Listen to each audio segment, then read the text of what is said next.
थांबाय आरो सेंग्रा इउटुबारफोर औ आयो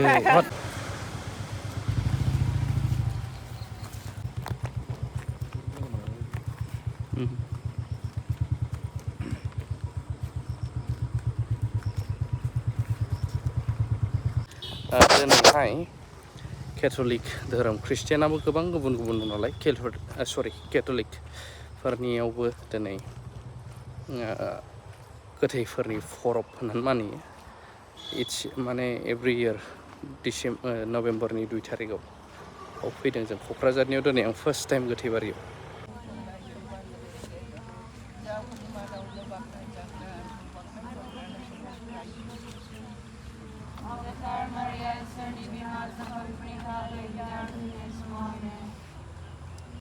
बिफानि गेदेर बोलोजों थैनायनिफ्राय थांखांफिनबाय बेबायदिनो जोंबो गोदान जिउनि लामाखौ मोनबाय ख्रिस्ट'जों थैफानानै जेरै जोङो बिजों खौसे जाबाय बियो जेरै थैनायनिफ्राय थांखांफिनबाय बेबायदिनो जोंबो बिजों थांखांफागोन बियो 1506आव बियो गाव थैनायनि सिगां मोनसे विल लिरनाय गालांदों बे जाबाय गावनि नामाव गिर्जा गंसे लुनांगौ आरो बे गिर्जायाव दिनावहाय खनथाम बैसागुनि बानांगौ सेथियाव in honor of Blessed Trinity गोथार साथामनि मुङावहाय नैथियाव in honor of Immaculate Conception आइथा मारियानि गोथारै मोजां जानायनि सोमोन्दै आरो थामथियाव for the faithful departed जायफ्रा रुंसारि जाना थांबाय बिसोरनि जिउनि थाखाय सासे जेब्ला बियो देशखौहाय डिसकाभार खालामदोंमोन गेदेर मानसि मुंदांखा मानसि ओंखायनो बिहा गेदेर बैसागुयावहाय गेदेर फोथायनाय दं बिहा गेदेर फोथायनाय दंमोन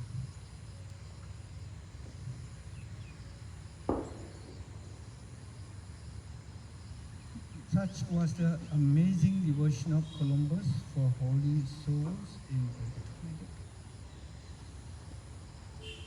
बे क्रिस्ट'फार कलम्बासआ बियो सुसांग अराव थानाय जिउफोरनि थाखाय बिहा एसे गिदिर अननाय आरो अननाय दंमोन आरो बिसोरनि थाखाय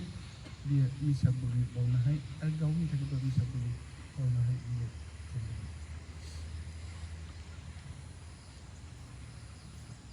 पेट्रलियन जोंनि सिगांनि कैथलिक धोरोमनि ख्रिस्टानफोरनि गिबि धोरोम गुरु बियो बुंदों we celebrate the triumph of the martyrs बिसोर बोसोरफ्रोमबो बे जायफ्रा सिथार जादोंमोन मार्टार जादोंमोन शहीद जादोंमोन धोरोमनि थाखाय बिसोरखौहाय बोसोराव खनफा बिसोरो गोसोखाङोमोन जायजों दायो 2 नभेम्बराव जोङो गोथैफोरखौ गोसोखाङो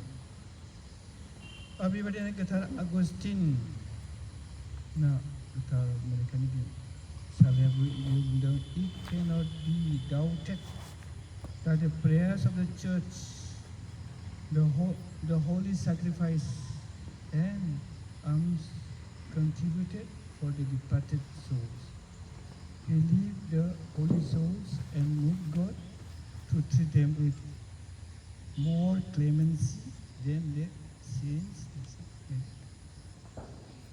बेखायनो बे बैसागुनि बावनाय आरो गोथैफोरनि नामै दान होनाय आरो बिनायफ्रा सुस्रांगा अराव थानाय जिउफोरनि पापफोरनि थाखाय बिसोरनि पापफोरनि थाखाय इसोरनि निमाहा आरो अननायखौ लाबोयो इसोरा बे बिनायफोरनि गेजेरजों सुस्रांगा अराव थानाय जिउफोरनि थाखाय रासिन अनखांनाय होयो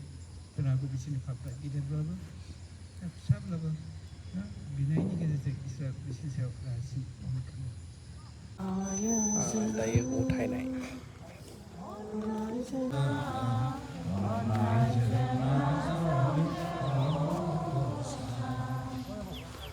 फुलिनि बान्थाखौ अननायजों नाजावदो अ गसाइ अननायजों नाजावदो अ नोंसोरनि जिउखौ लानानै नुजाफैबाय मासा अभार जासिगोन गिर्जायाव आलासि बायदि दा ममबाति सावनानै गोथै आफोरा फादारा आसिस सारबाय थांफिननांगोन सिगां हारसिं सानैसोनि सायनासालि नैबे बुहुमा दुखु गाबनाय जोबनो गैया मानसिनि जिउआ समनि साननैसो जिउखौ लानानै नुजाफैबाय जों बयबो आलासि बायदि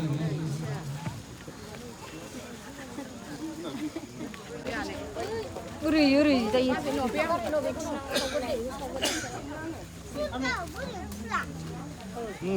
नै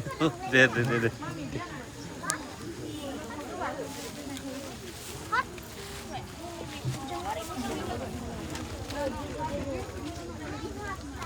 गोथै बारि केथलिकखौ मोनसे बे नियम दङ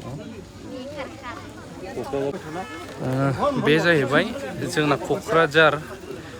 मेन टाउननि पारिसनि केथलिक सेमेट्रि जेराव गोथै फबो बेयो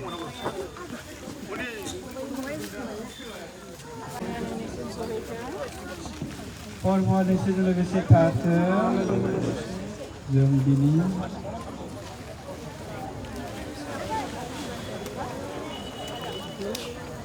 All for Lord Jesus Christ, name the name of Allah, the Son, and the Spirit, and the day of the आबौनि दंबावो जोंहा आबौनि बैजोंसो फादारा आसिस होखांजोब्बाय जोब्बाय आरो सेंग्रा इउटुबारफोर औ आयो हट लाबो नैबे सलायखौ लाखिदो न' आबै जोंना खोनानो बे बैयाव होना फैदो आब' र' आंखौ आबौनि नामाव औ जोंनाथ' बैयाव गामियावसो आंबो ओरैनो लांखा थांदों आबौनि बिनानाव क'क्राझारावनो नङा बेलायनि आं ओरैनो नाम माबादों हजों माबाखाबाय नाम होखादोंनो दिनैहाय बिदों आदसा गामियाव जोंना न'खरनि खृष्टान दंखायो नालाय जों दा बेनिफ्राय बिदाय लालांनोसै औ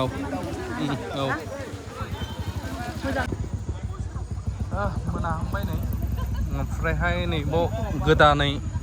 जिजास बा जायखौ बर' जिसु होनो बेनि मुर्ति गोदान मुसुखा बानायदों दे अपेनिं जाबाय बेबो दाख्लै खाथुमनानै दोनदोंमोन बिथां जनक बसुमतारी सारनि दैदेननायाव बिथाङा सासे बेंकारबो